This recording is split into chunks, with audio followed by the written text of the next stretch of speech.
Morning అండి. ఈరోజు అయితే నేను కుంకుడుకాయలు ఉంటాయి కదా, ఈ యొక్క కుంకుడుకాయలతోటి పౌడర్ చేసుకొని మనము జుట్టుకు పెట్టుకోవడానికి ఈజీగా చేసుకోవచ్చు అనమాట.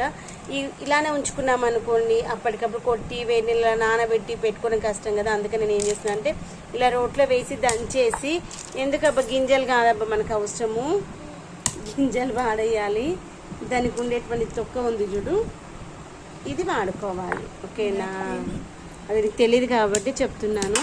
ఇదిగో ఒకసారి ఇలా దాన్ని దంచినాం అనుకోండి, సీడ్లో నుండి మనకి నురుగు రాదు. అదేంటి తెలుసు, షాంపూ అనమాట. ఇది తొక్క షాంపూ. సీడ్లకి ఏం రాదు మనకు. ఎందుకు మళ్ళీ అవన్నీ ఏరాలి కదా, ఏరేసి పక్కన పెట్టేసేయాలి. అందుకోసం అంటే ఇదిగో నేను చూపియాలా, ఇది ఎట్లా కుట్టాలి. ఇప్పుడు ఇదిగోండి ఇలా దంచేసి దాంట్లో ఉన్నటువంటి విత్తనాలు అనేటువంటి సపరేట్ చేసి ఇవైతే దీంట్లో వేసుకుందాము. ఏదైనా రాకపోతే మళ్ళీ ఇంకొకసారి కొడితే అయిపోతుంది. నాన్న జుట్టు బాగా ఊడిపోతుంది.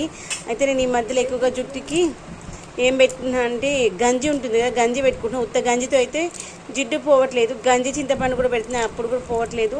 అందుకని మరి నేను ఇంతకుముందు కుంకుడుకాయలు కూడా పెట్టుకునేదాన్ని. అయితే ఈ కుంకుడుకాయలను పౌడర్ చేసి పెట్టుకున్నాం అనుకోండి, ఈజీగా ఉంటుంది కదా. నానబెట్టట్లేదు అన్న టెన్షన్ ఉండే, పౌడర్ చేసి పెట్టుకున్నాం అనుకోండి, అప్పటికప్పుడు కొంచెం వేడి నీళ్ళు పోసేసి దాంట్లో వేడి నీళ్ళు పౌడర్ వేసుకున్నాం అనుకోండి, మంచిగా నానిపోతుంది. అందుకోసం అని చేద్దాం ఒకసారి.